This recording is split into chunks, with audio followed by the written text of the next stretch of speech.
Una passeggiata arricchita da musiche e canti tradizionali è il programma di Concordos de Cânticos in Carrela, un'edizione straordinaria di Cânticos in Carrela, la manifestazione organizzata dall'Associazione Culturale Lussurgese AIDOS che ogni anno, generalmente una settimana prima del Carnevale, allieta ed accompagna i visitatori nelle vie del paese di Santu Lussurgiu. Venerdì 30 dicembre a partire dalle 16 nelle piazze del centro storico di Santu Lussurgiu sarà possibile ascoltare i canti dei cori di Abbasanta, Norbello, Mara, Santu Lussurgiu e Corsica ed il gruppo folk Santa Maria della Mercede di Norbello. I cantori e il gruppo folk seguiranno poi con musica, canti e balli i presenti interessati alla visita dei 9 presepi allestiti nel borgo a cura della Proloco.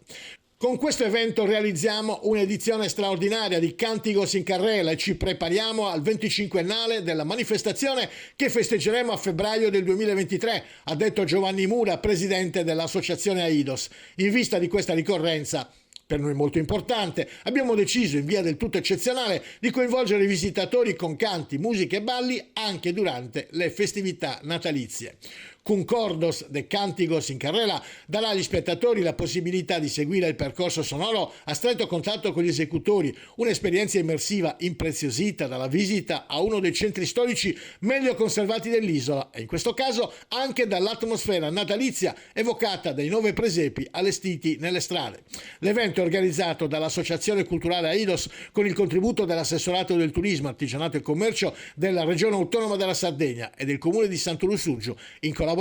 con la Proloco di Santu Lussurgiu.